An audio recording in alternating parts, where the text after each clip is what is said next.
Welcome, welcome, welcome, everyone. Welcome to a new edition of Remixing Politics and Culture with me, your host, Pam.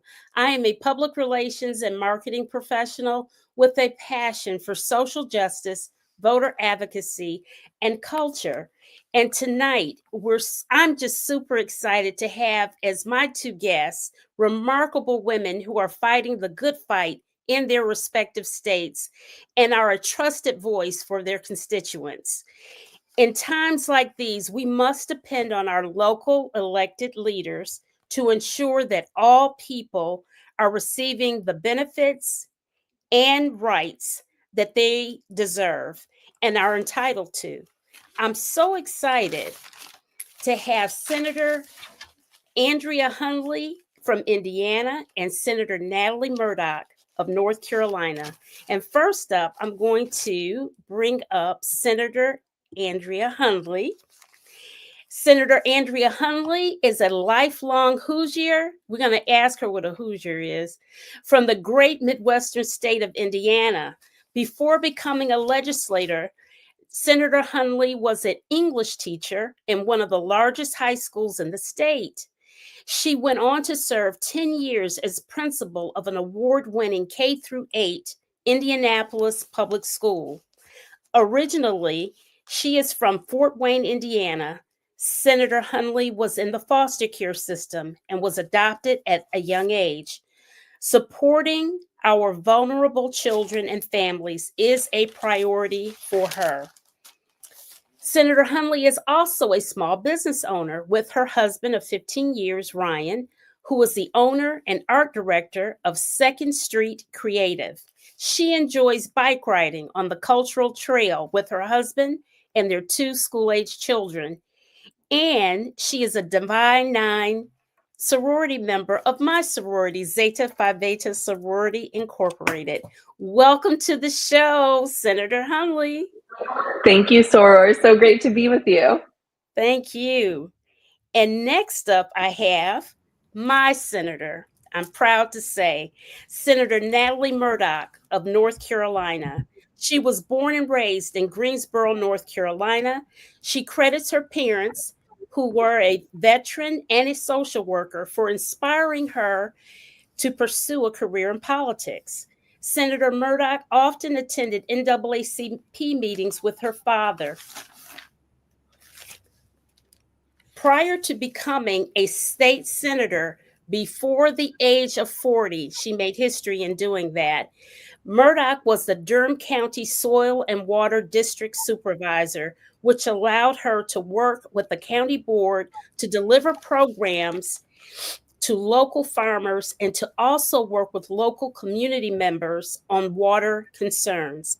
She currently is principal and chief strategist for Murdock Anderson Consulting, where she builds partnerships with minority and rural communities, with government agencies and nonprofits. Senator Murdock represents District 20 in North Carolina.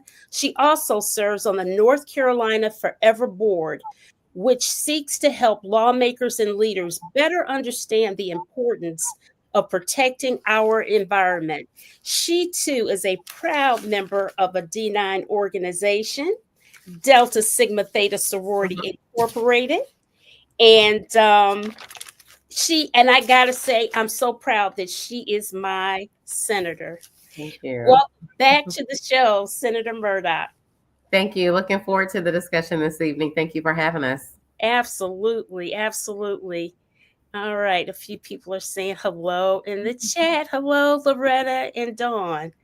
Okay, so right off the top, we want to I'm so happy to have you guys because I'm just so disgusted with everything else. So let's talk about some special projects, pet legislation, things like that. Any initiatives that you're excited about or that you're passionate about? Senator Hunley, I'll let you start. Well, thank you again for having us this evening. I always love a chance to talk with my people about what state government can do for us. Because I think that so often we focus on what's happening out in DC, out in the White House, but we have a lot of power in our state houses. And so I'm so glad that you're shedding light on that. So a couple things that I've been working on. I really have focused on data privacy. That's a big issue, especially now in this world of AI and we're putting everything out there. So last session, I was able to pass a data privacy bill that allows you to protect your DNA data. So you know how people, do that little spit test, their 23andMe, whatever ancestry, send it off. We want to make sure that, if 5 years from now, if 20 years from now, you decide, hey, wait a minute, I don't want them to be able to identify that as my data because technology is changing so quickly that you still own your data forever in perpetuity. And so we were able to pass legislation that does that. And that was totally bipartisan, felt really good about that. And then in Indiana, we have very poor maternal outcomes for Black moms. You know that is the story in many states, but not all across the country. But in Indiana, it's really troubling. And we've worked on legislation. That last session we called it the Momnibus Bill. I'm working hard to put a lot of different things together for stillbirth prevention, looking at high blood pressure rates, and then also making sure that we're actually reimbursing for doula services. And so that's something that we'll continue to work on again this session as well, building up our coalition and educating a lot of people around that. Oh, wow.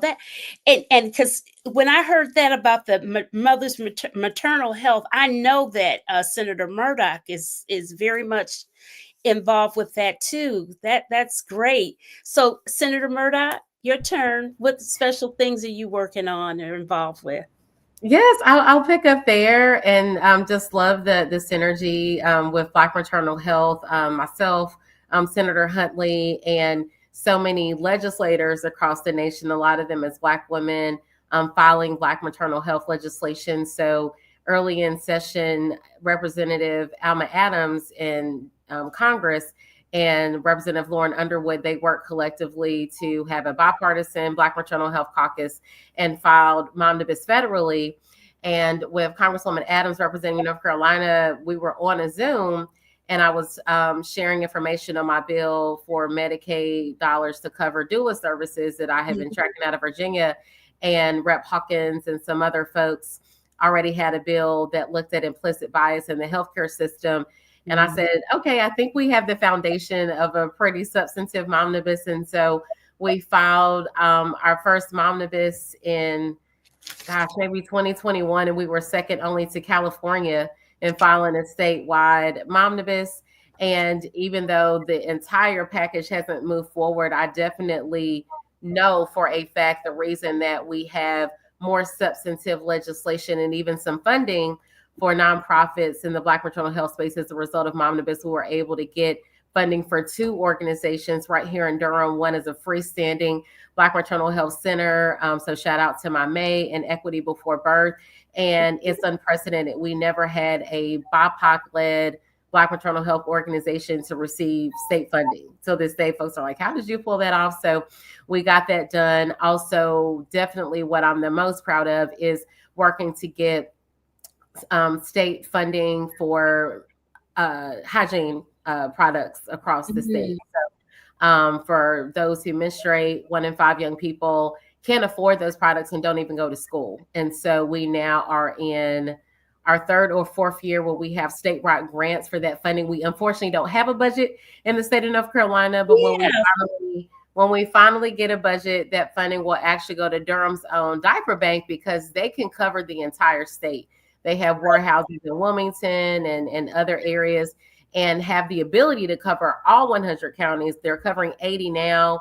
We got some Republican legislators to come and tour their facility. And so we know that they will be included in the state budget. The newest one that I'm the most excited about, though, as far as government impacting every aspect of your life, are for license renewals. So we worked last summer and looked at the numbers and said we were having a lot of issues and backlog with the DMV here in North Carolina, and you can now renew online back to back for your license renewal. And we've already seen the demand go down as a result of finally getting that to the governor's desk, I think around 2 months ago. So transportation is a big one for me as well. Yes, very good. Very good. So Senator Hunley, your governor-elect is Mike Braun. He is Oh yes, he was elected in 2024. That's correct. Yeah, Governor Braun. Mm-hmm. yeah. And so I did a little bit of reading up on him. So he started in the school on the school board. Then he went on to the state legislature. Then and from there, and he stayed a number of years in each spot. And then he made it to the U.S. Senate in 2018, I think it was. And so already Indiana is a red state. I grew up in Michigan. Oh, I mean, Indiana's always been red, right? Not always, Not but we always. do have a habit of having white men fail up. And so that's a definite example of him just continually failing and going into higher positions. So that is not new. But in 2008, Indiana actually went for Obama. So we actually are very much a purple state. We have a Oh, lot of folks who are independent, but we have straight ticket voting. And so what that does is it discourages people from coming out, and people can just walk in, they can just click a button that says, I want to vote all red or all blue, and then they just walk right out. And so oh. people don't take time to really go through their ballots, which I think skews the way our state really is. Mm-hmm. How would you fix something like that? Well, I think we should get rid of straight ticket voting, and we don't allow ballot initiatives. So, in other states where folks can go in and they have a question on the ballot, should we make marijuana legal? They put it to the voters. Hmm. We can't do that in Indiana. Our Constitution actually does not allow for that. And so Oh, we need to have some constitutional changes that actually give voters more power. Um, and so those are some things that we do. We have some of the lowest voter turnout in the entire country in Indiana. It's just designed that way. It's really bad. Our civic engagement is very low. But that mhm. being said, we have demographics where our voter turnout is high. And of course, you already know that it's our older Black folks. Thank you very much, Mhm. Grandma and Grandpa, who show up to vote. And Mhm. so there are some reliable voting demographics. But as an overall, we just do not turn out to vote very well. Wow. Wow. So how are you thinking now? You're like, okay, here I am. I'm fairly progressive. I'm an educator. I know what needs to be done in education and what have you. You've got people in the White House talking about, well, not talking about doing it, totally destroying the Department of Education, you being an educator. How are you going to navigate your MAGA governor, Mike Braun, and the Heaven help legislature? us. Well, a lot of prayer. Okay, let's just say that right up front. Also, for context, there are 50 of us senators, and I'm one of 10 Democrat senators, and then the rest are on the right. And so we are in a super minority in our position. But that being said, teachers, we know how to set a vision and work towards it in a collaborative way. And so that's something that I found, since 2022 when I was elected, that I've been able to do well, work across the aisle. Over 95% of our legislation we pass is bipartisan. So we really do work hard together. I do serve on our education committee, Mhm. and I talk a lot with my colleagues before we even get into session about the things that we're going to be working on, and then really work to build coalitions.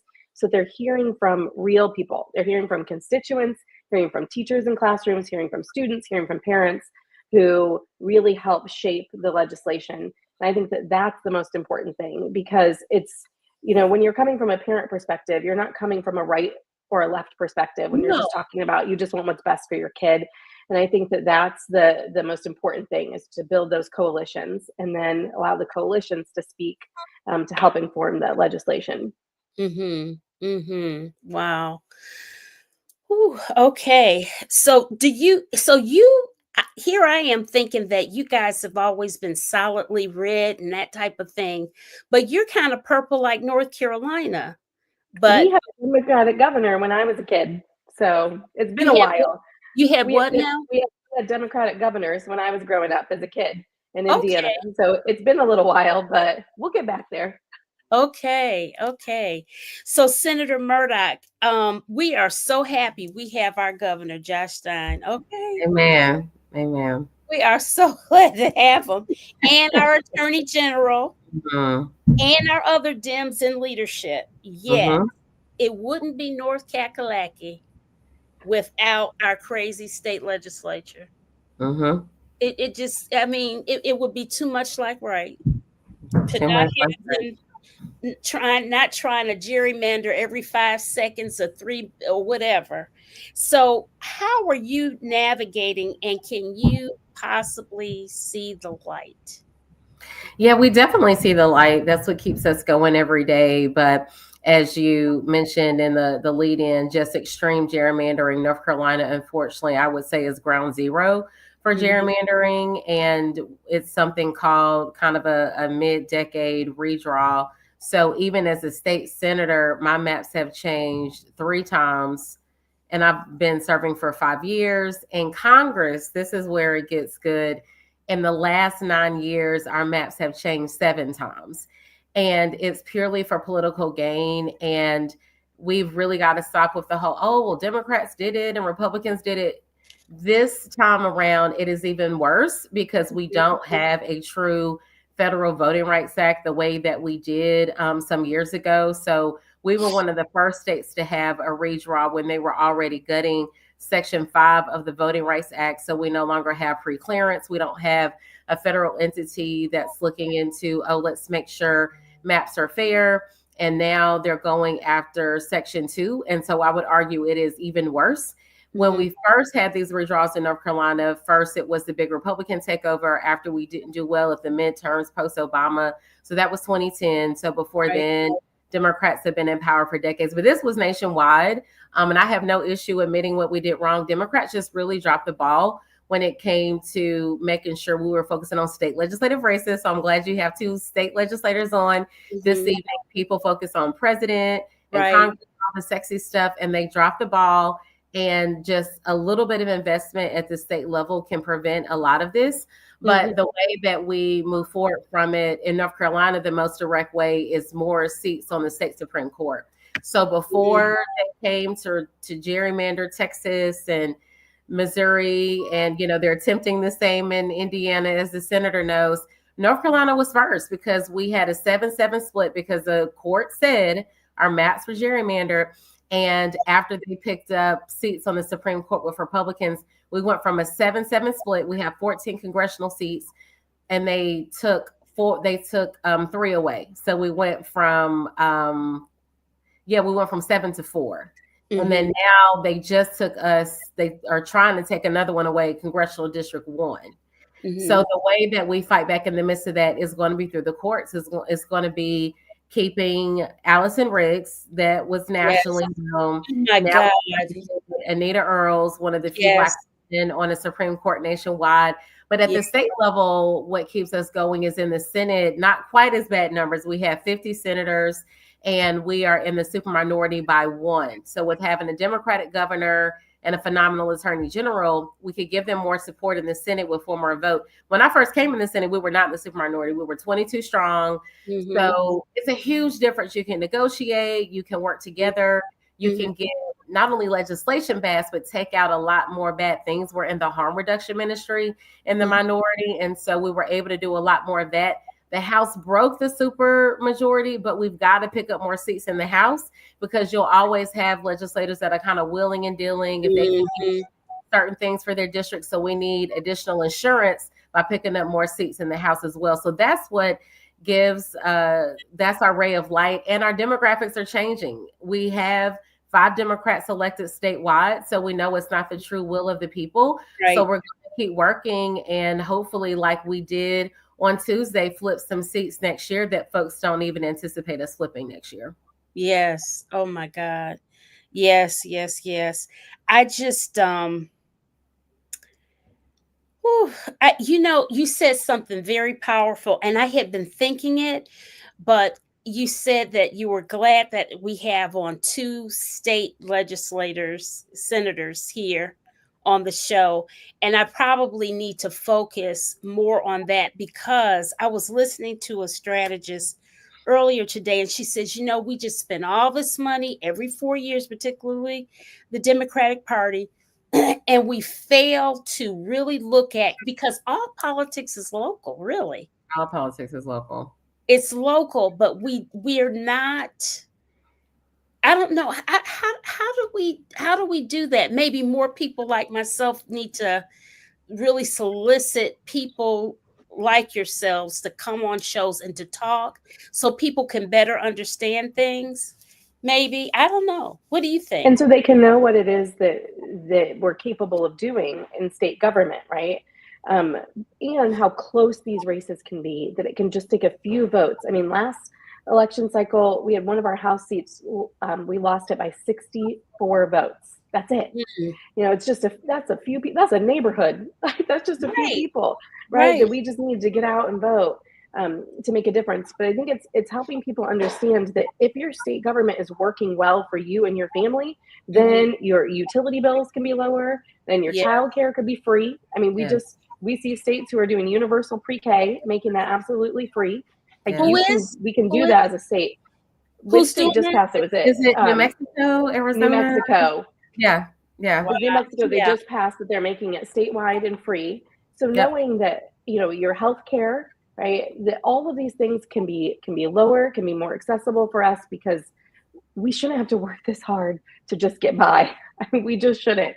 And if your government is working well, then you actually have time to enjoy those other things in your state. And, you want people to be able to get out and enjoy your state parks and do all of these other things that you can only do if you're not working 3 jobs and just trying to get by. Right. Mm-hmm. Yeah, the average person has no idea how much power you really have at the state level, and people should see the power they have in the state of North Carolina, and I'm sure Indiana doesn't have a high number either. We get paid annually a whopping $13,900, which is lower than in Durham, our city council and our county commission.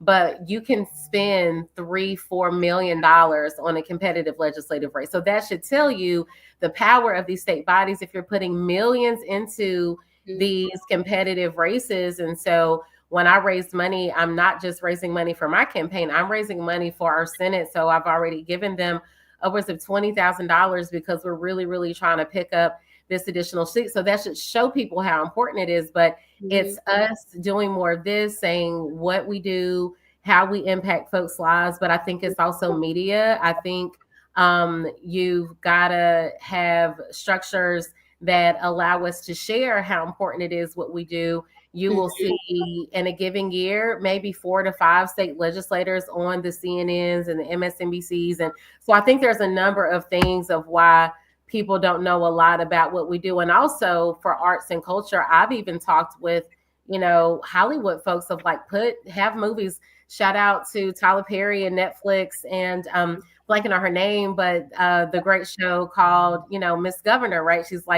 She becomes the governor of Mississippi. We need that. I remember a little portion of House of Cards where the main character was like, oh, remember how broke we were when we saved all of our money? You ran for steakhouse. And, that led to you, running for Congress and then, doing all these other things.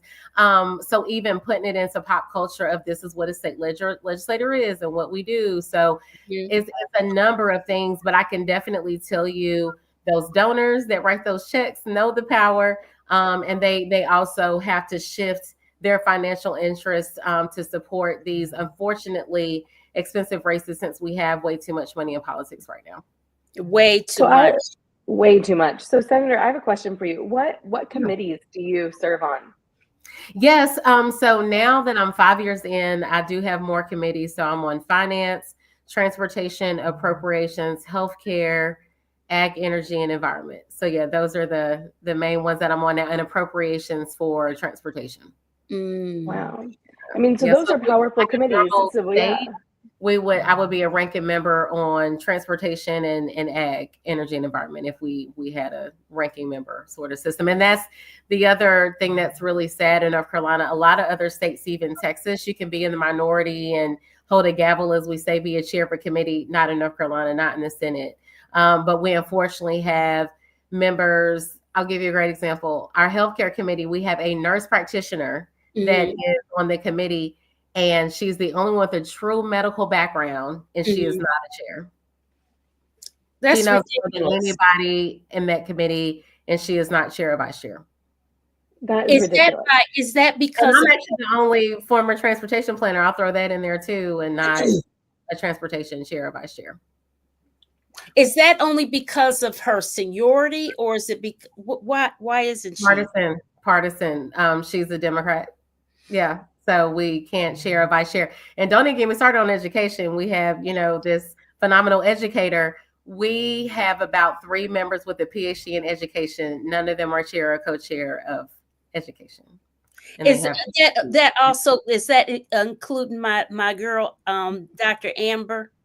Yes, same house. Yep. Dr. Amber Baker. Uh-huh. You have Representative Zach Hawkins, who's a legislator. Mhm. Representative Ashton Clemens no longer serves. She had a PhD in education.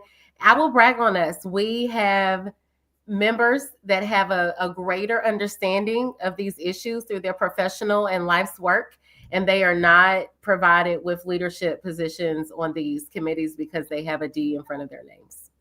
What about you, Sandra Hunley? And I think that is what's so frustrating, that our education chair. So, I've spent 20 years in public education. Like, I, love it. It's my life's work. I could talk about it all day and do policy on it all day.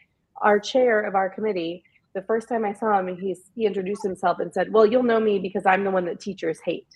Like, that is not a badge of honor to be the chair of the education committee and not want to work with teachers. So, that type of thing, yes, it's because of partisan politics, but we do have a role that's called the ranking minority member. So you can be on the committee and be essentially, in that parallel number 2 position as the minority. So I'm the ranking minority member on our utilities committee, our commerce and technology committee. Okay. And so that is definitely helpful. And then I serve on our pensions and labor committee, on education, ethics, and tax and fiscal policy. Okay. And then I'm also in a leadership position. So I am the assistant leader for the Senate Democrat caucus. So I get to help, strategize, do policy, work on our messaging, all of those things, and then support my colleagues, of course. Awesome. Okay, that's awesome. Okay. So, ladies, now we're going to transition, and we're going to talk about going to discuss the federal shutdown, which I've been hearing little rumors they're doing a procedural vote to try to see if they can stop the government shutdown. But nevertheless, I want to discuss with you all the impacts of the federal government shutdown on your respective states and what actions are taking place to attempt to mitigate the situation. Senator Hunley, what is the Hoosier state of Indiana doing to help your SNAP recipients? Well, the state is doing nothing. And in fact, we have cut and we've made it even more challenging for people to receive their SNAP benefits. And they're just making it more and more challenging for folks.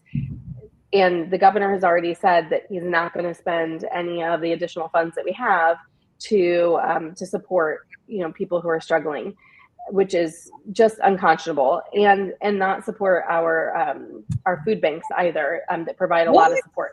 So each of our cities have been stepping up. So our city of Indianapolis, which my district is fully inside of the city of Indianapolis, has stepped up to provide additional support.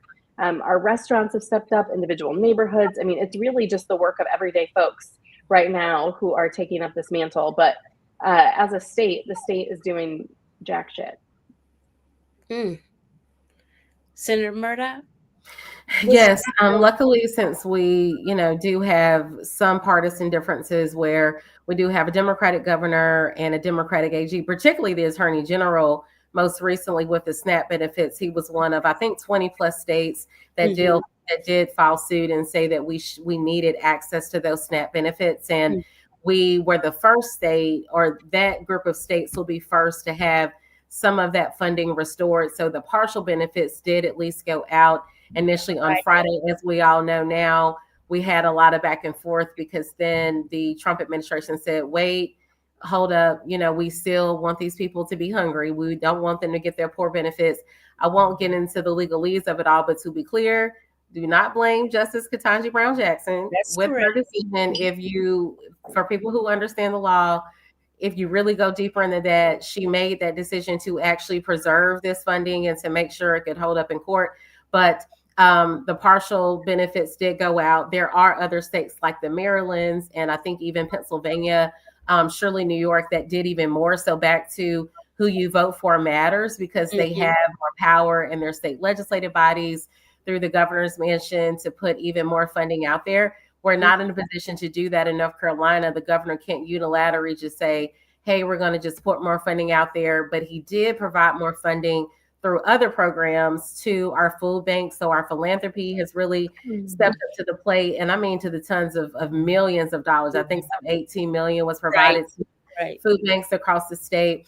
And I know we're going to get into energy later, but we are not doing anything to supplement the federal funding that we are losing. Healthcare is a big one. So from the federal level to the state level, here in North Carolina, we're one of 2 states that does not have a budget, and it is over healthcare. We have not fully funded Medicaid, something called the Medicaid rebate, so that we can pay all of our Medicaid bills.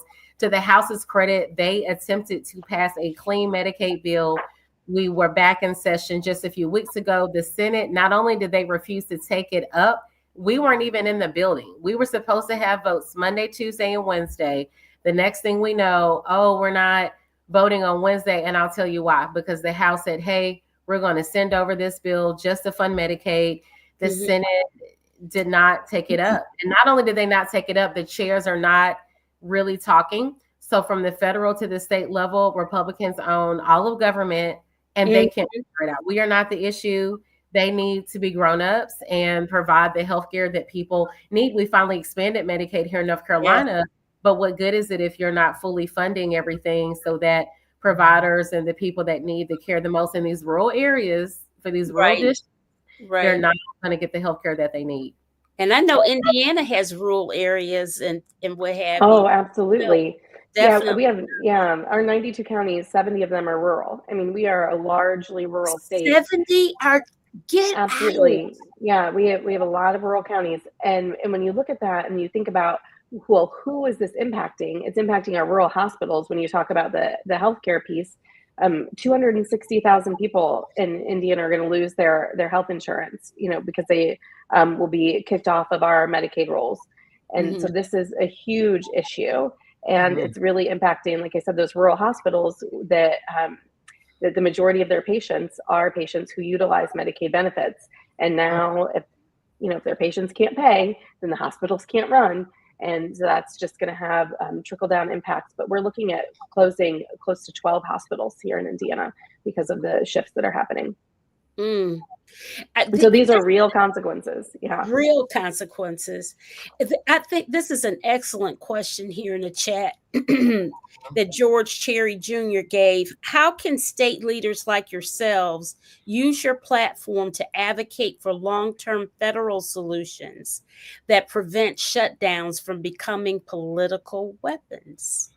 Yeah, that is a really good question. And first, unfortunately, we're statewide, we're state level elected officials and not federal. But what you have seen during this shutdown, it is not sustainable, is the power of state government. So you do have state government coming in and saying, we're going to make sure your Medicaid continues. We're going to still supplement those energy bills or energy policies like LIHEAP that are going away federally.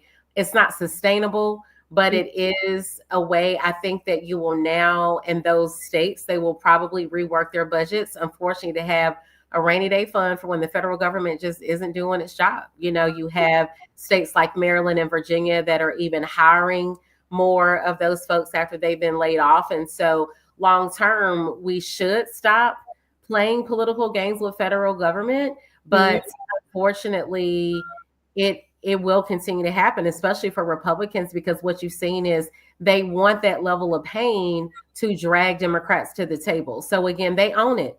They own this shutdown. This is what they wanted. It would be ridiculous for Democrats to sit back and say, oh yeah, take healthcare away from millions of people. We want their insurance premiums to triple because we're getting rid of those federal subsidies to bring their healthcare costs down. And we're going to just go along and pass this legislation. Absolutely not. So the real question is, when you have Republicans that are putting the wealthy ahead of the least of these on this Sunday, if you say, oh, because to be clear, the money is there. All of this is because they want to have tax breaks for millionaires and soon to be trillionaires. Elon Musk will be a trillionaire after these public trading options go through for his company.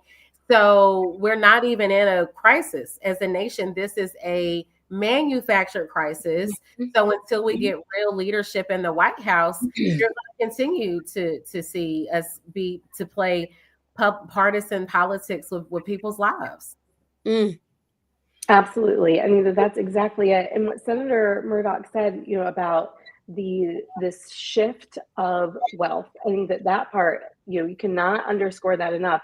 That what's being done right now and what's being proposed and why the Democrats are holding out is because this is the single largest transfer of wealth from middle and low income families to the wealthy.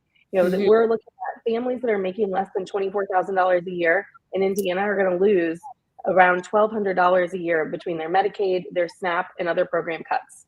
So we're talking, families that are already struggling, losing $1,200 a year, while meanwhile, families who are making over $700,000 a year, which in Indiana, that might as well make you a millionaire, they're going to see an increase of over $13,000 a year just from tax cuts.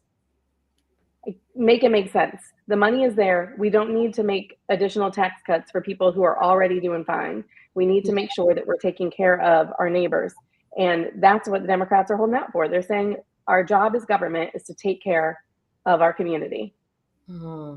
I keep looking to the side because I have my television on, and somebody put in the chat, what are you guys' thoughts on Chuck Schumer caving on the healthcare demands? I don't know. The last I heard, he didn't really cave. He said, give us 1 year extension. And I thought that was kind of smart because we know that we're going to flip some things so we can control some, you know what I'm saying? Yeah, I think the initial deal for now, but same, I was trying to read into it more I said, oh, of course, as we're logging on, Senate's trying to figure it out. That they want to have a plan to keep government open until January 30th. But I love a good internet poll. And so there's a commentator that I would definitely say is more grassroots. And when I was looking in the comments and she said, should Democrats cave, yes or no? Overwhelmingly, people said no. These were federal employees. Yes. These were just everyday people. Because when you are dealing with negotiations, there's something called leverage. And right now, Democrats have leverage and they need our votes, particularly in the House, to move things forward. And so, yes, Republicans are counting on us to cave. But what we've heard overwhelmingly is people want Democrats to have a backbone. They want us to stand up for what we believe in. And I mean, it was even an awakening for me as I'm logging on. Their federal employees saying, you know what, we will just figure it out. We thank you all for fighting for us. We will figure it out. And because you've got to fight fire with fire. And right now, that is the only power we have. So going to look more deeply into it. And also, it still has to make it out of the House. So this is far from over. I don't know if it's not going to be the best and final. I can already answer that question because things change between both chambers. Same for us at the state level. But by and large, we cannot cave on these healthcare premiums. We have got to figure out a way because they're not caving on these tax breaks. No. That can fund all the things that we need. Again, literally Elon Musk himself can write a check and figure all this stuff out, let alone if he were, taxed at a reasonable rate, for a trillionaire first in history. So from what I am hearing from the people is they want Democrats to hold the line. Right. They definitely do. We have to have a backbone because to give all of these people these tax breaks and listen, it's really when you think about it, you understand why greed is a deadly sin. Because what can you do with all of that? Nothing. Nothing. Why do you have to have so much and I starve? That makes no sense. And also, how do you anticipate? Remember how in COVID we learned who the essential workers were? Yes. Remember how we learned? And they were all of those people that are making these very low wages. They were the essential workers. Yep. We have got to get real about how all of us fit in the plan together. We can't, you can't, just because you're mega rich, unless you have people working for you and doing other things. I guess they think they're going to have everything AI driven or whatever. And even with that, AI is taught by people, humans, or whatever.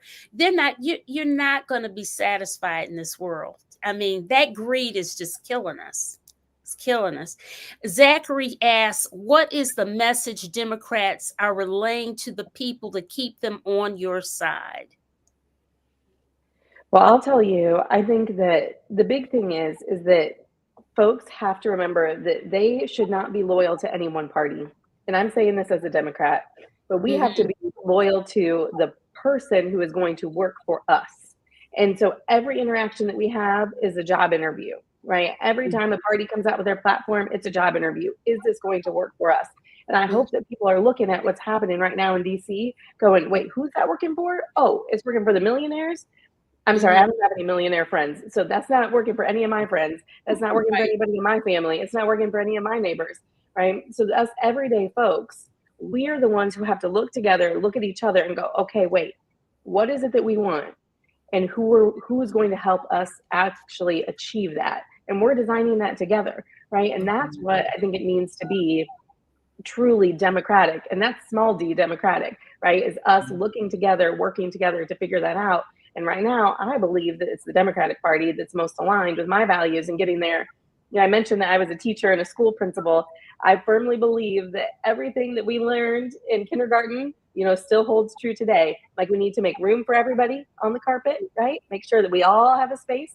We need to make sure that we're sharing, and we need to do unto others as we want them to do unto us. And if you break it, you fix it. If you make a mistake, you got to make it better. Right? These are the things that I taught very much to my 5 and 6 year olds, and that I think hold true, you know, in all the things that we're doing right now.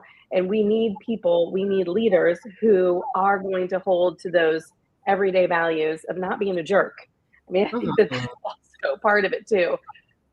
Yeah, we've got to see people and meet them where they are. And I will actually even highlight what we saw out of New York. I know a lot of people will say, oh, Mandani was a socialist, and we can apply that to our states. They are wrong. His affordability message, it's you know, really just remix populism. You know, we've been here before.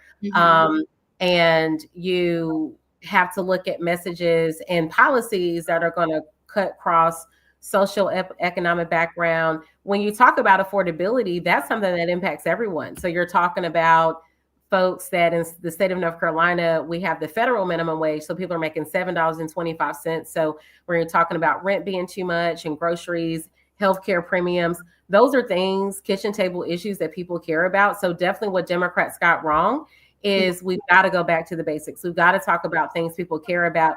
Then back to that cutting across social economic status.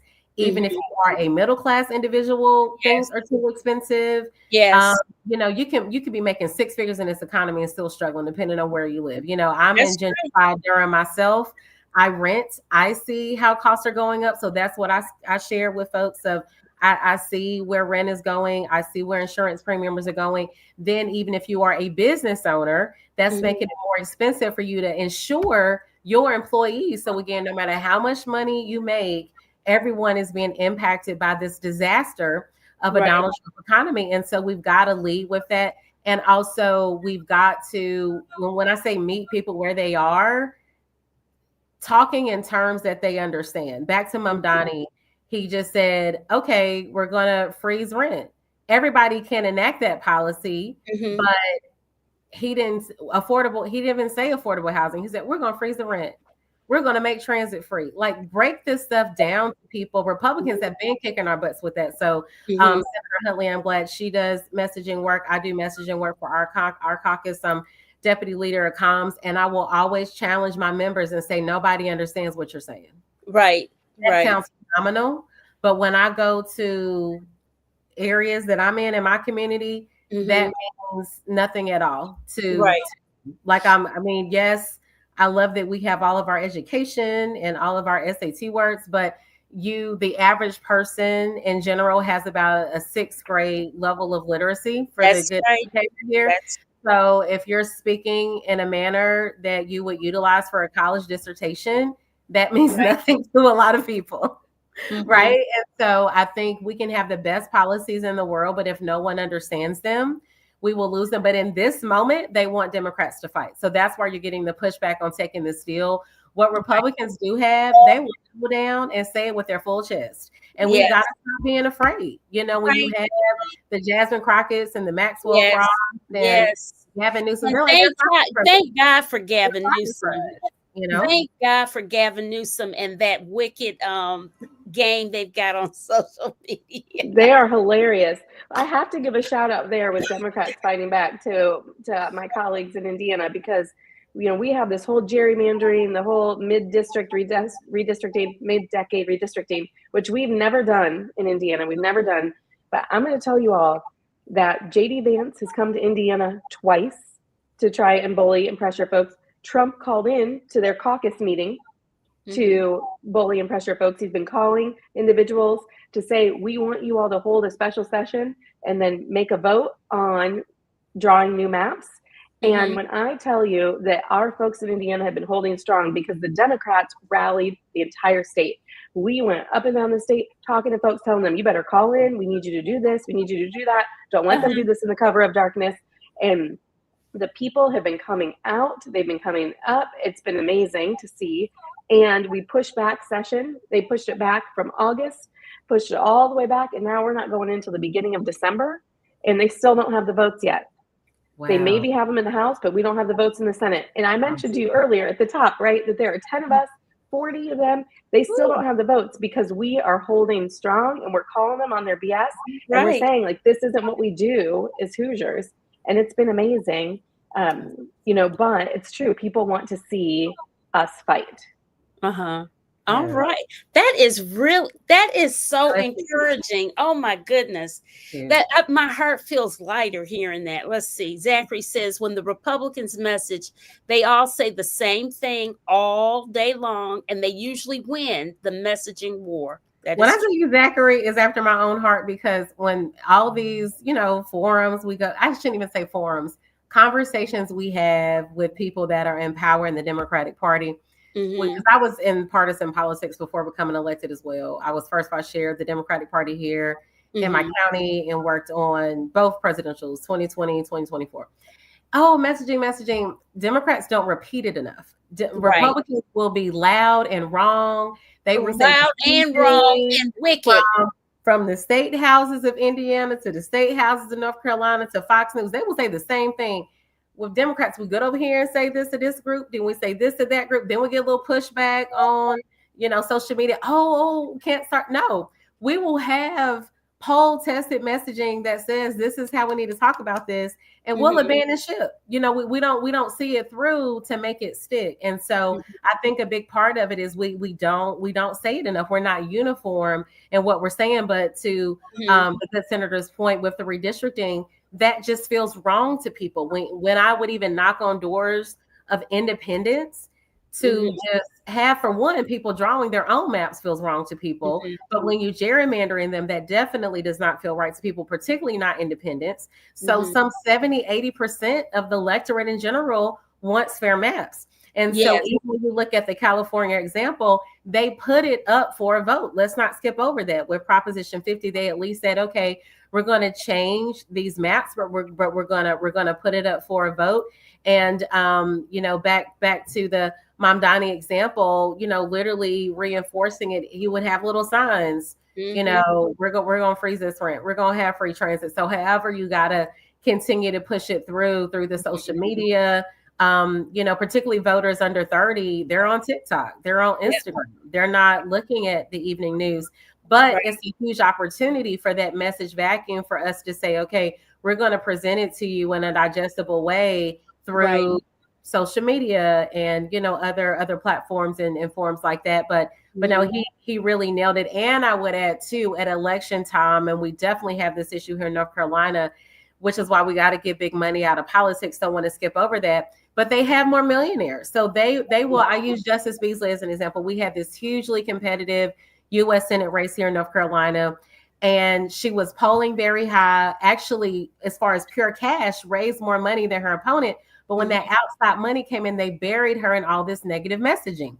So we also lose our footing because they just have more money to make things up about really, really good people and to distort their records. So the money piece is huge. Maximum Dining, he was able to push through that, and it didn't work. But sometimes it's too little too late, where you can't crawl yourself out of that hole, because they just, again, they will be loud and wrong and repeated, to the heavens, and will be, caught flat-footed sometimes. And I think that, to your point on, on the money, I think that while we would all love to get money out of politics, my goodness, we really would. It's our current reality. And we also know that when folks like us run, we know that women candidates raise less and that Black candidates raise even less. And so also, knowing for people that if you have a candidate that you want to support, that $10 a month, that $20 a month means something.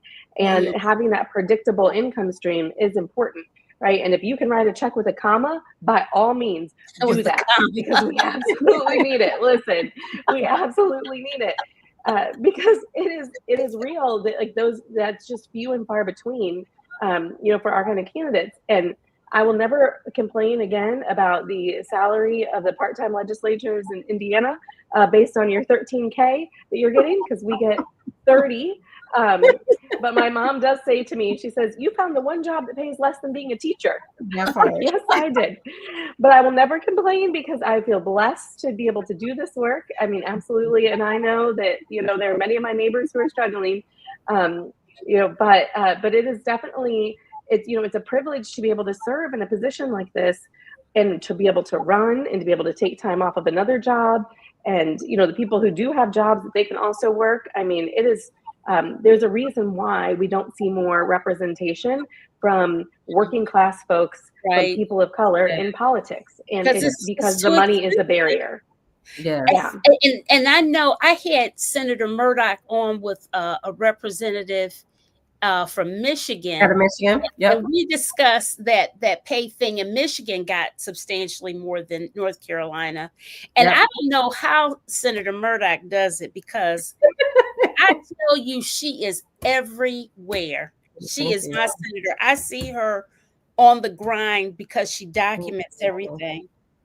And so, to do all of that and to work, because you got to work. Who can live on $13,000? You have to, and I'm so glad that we brought this up, because I will share me becoming the first Black woman under 40 to serve in the House or the Senate, not just the Senate. Right. It wasn't because I was so revolutionary. It was because I was determined to say, okay, I'm going to figure out how to do this and still make a living. And luckily, my work office was literally walking steps from the Capitol. At the time, my office was on the second floor, right on Fayetteville Street, so I could walk to the Capitol and back whenever we were on break.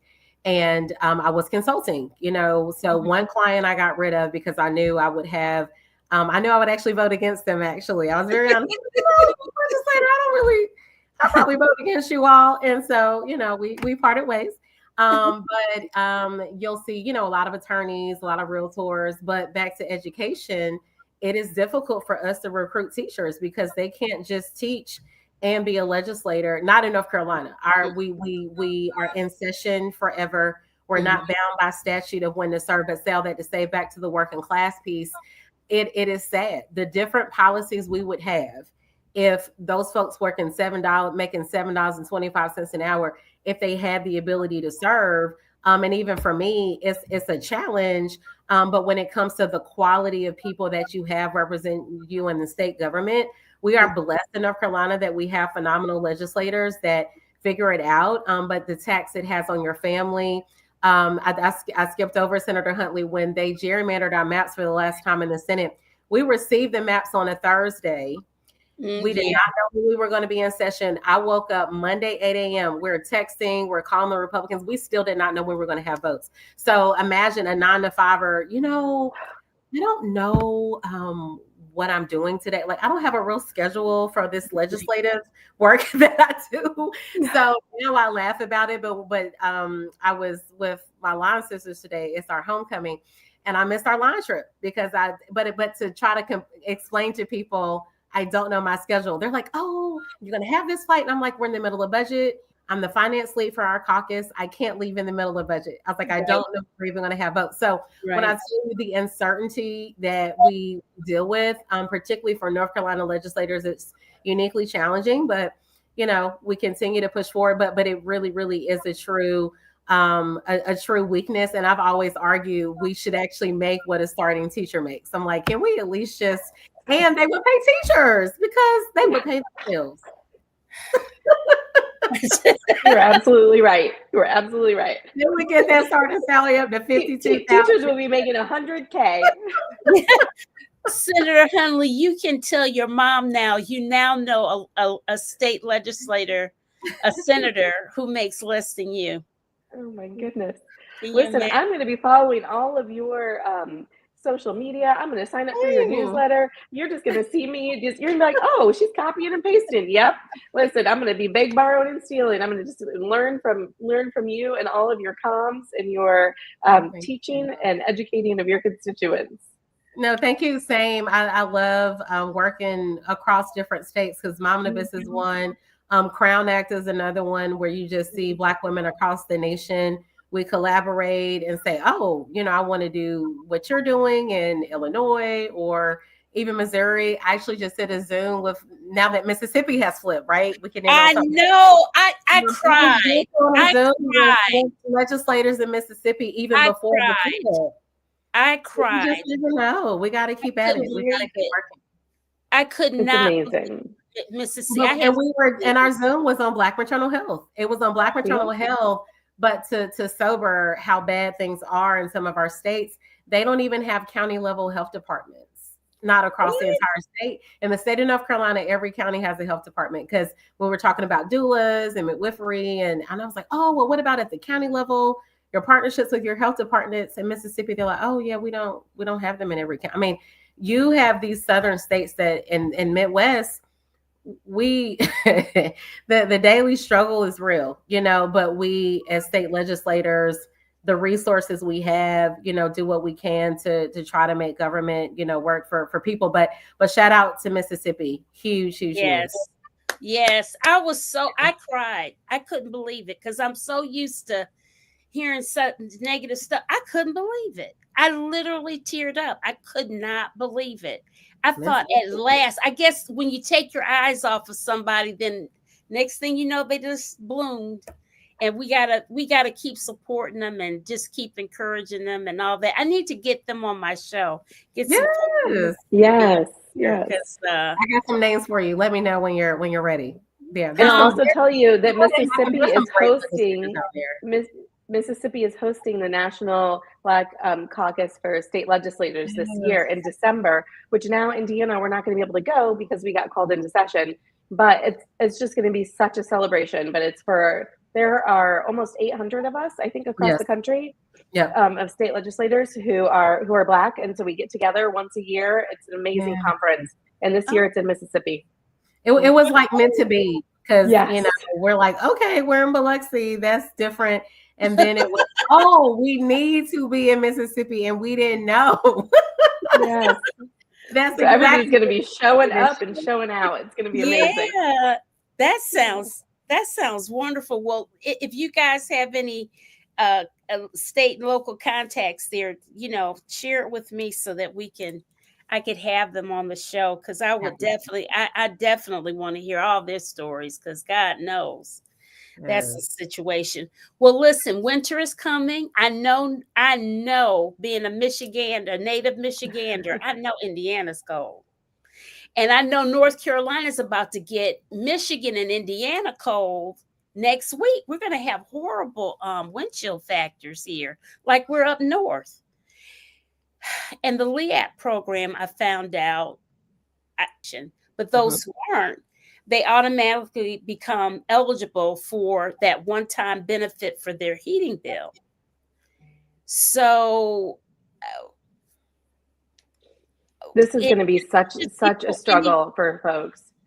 I mean, it's going to be really hard. And so this is the low income home energy assistance program that we're talking about. And I'll tell you that it started snowing today in Indiana. So like we already have snow. Oh yeah, it's like white outside right now. Oh God. Yeah, so the cold is already here. It's already come. But we also know that actually our energy bills have been higher during the summer. And so folks actually need more support during the summer months. And so there's a whole other thing about just how this whole program has not really benefited people in the way that we need it to. But I brought legislation this past session to try to decouple Indiana's low-income home energy assistance program from the federal program so that we wouldn't have to succumb to these wills and whims of the federal government, whether or not they were going to be funded. And we weren't able to get that passed. And now I'm like, we saw the writing on the wall.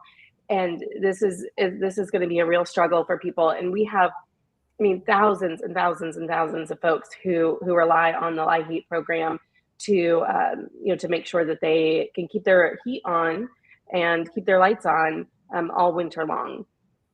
Yeah, same in North Carolina. What we've found is at the federal level, they are rolling back this program. And shout out to one of my phenomenal colleagues, back to, I will brag on our caucus all day, State Senator Andrea Salvador came in, so younger than me, right? So yes, I was the first, but then right after me, we had a 38-year-old, and Senator Salvador filed at 29, was sworn in at 30. I came in at 36, but to just show at 30 years old, she literally was an energy expert entering the Senate.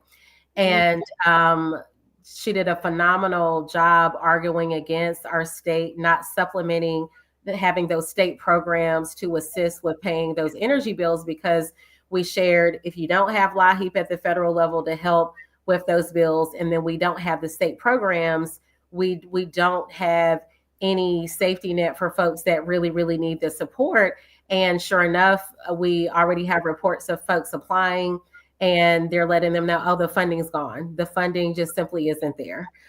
So as we come into a cool winter, it is really, really scary, that we won't have those programs. And again, I see a theme, whether it comes to your food, your heating, your housing, all these federal programs impact your basic everyday lives. I mean, what kind of life do you have? No insurance, or insurance premium skyrocketing to where you might not go to the doctor, without SNAP, not having your food, LIHEAP can't get support for your heating.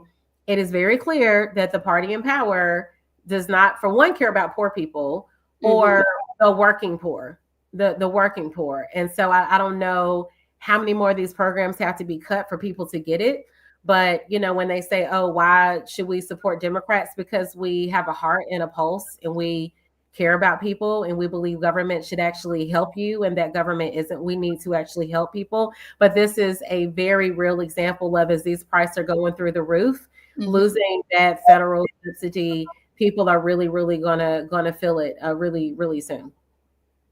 One of the things that we're trying to do here in Indiana is this next session, try to make it so that we're not taxing our utility bills. Because right now our utility bills are taxed, all of them, your electric bill, your water bill, all of it's taxed. And on average, if we can stop taxing those bills, it would save the family $300 a year. And so just looking for what are those ways that we can make sure that we're supporting families? And that's something that we could do, for everybody across the board. But, if the federal government is going to, get rid of these programs that we desperately need, then we've got to figure out something on the state side that we can do. Wow. Well, ladies, we're at that time. I have really enjoyed our conversation. I really, really have, and learned a lot as always. And I think that, I love doing that cross-state situation, because you always learn from one another, because there's some certain things you're not going to discuss, or you wouldn't think to, even if you were in a room together, maybe. I don't know. But anyways, I really appreciate you all coming on. And if you know of any other legislators or whatever, please send them my way. One of these days, I'm gonna have a producer, because I do everything: the thumbnails, the flyer, the booking, and so it's amazing. You have that little intro and the music and the. Listen, so I was very impressed. Goodness, for a daughter that did that for her mama. Okay. So good. Shout out to her. Well, this has been so great. And, and to the good senator, I just cannot wait to cheer you on and all the things that you're doing, and see you in person, at the next time that we all get there. Yeah, absolutely. I will hold you in my heart. I hate we're going to miss you all in Mississippi again, because shout out to Indiana, but another cross state. I've got to tell the senator from Indiana. In North Carolina, I was attending a national breastfeeding conference because of the Black maternal health work. 3 phenomenal women. We are from Indiana, because I've mentioned gerrymandering, and we are fighting gerrymandering in Indiana. I was like, oh, hey, Indiana in the house. So, these phenomenal women that came down to this national conference at NCANT. That I spoke at a few months ago, but we're in this together. And back to things like congressional power, we literally are in it together, so we definitely keep up with other states, and have to find more ways to collaborate and work together. I've taken some mental notes of some of the policies that you've brought up, but too, I think this is a testament to just the talent that we have in these states. And I think people want to write off, I say light pink, the states that should be purple, but they're so gerrymandered that they're like kind of light red, light pink. And you see still phenomenal talent, phenomenal ideas, and it's just a glimpse into the kind of world we could have if we had the maps that we needed to give us the representation that we deserve. Yeah, absolutely. Amen. Well, all right, let's wave off. Good night to everyone. Thank you all for being with us. Yes. Thank you.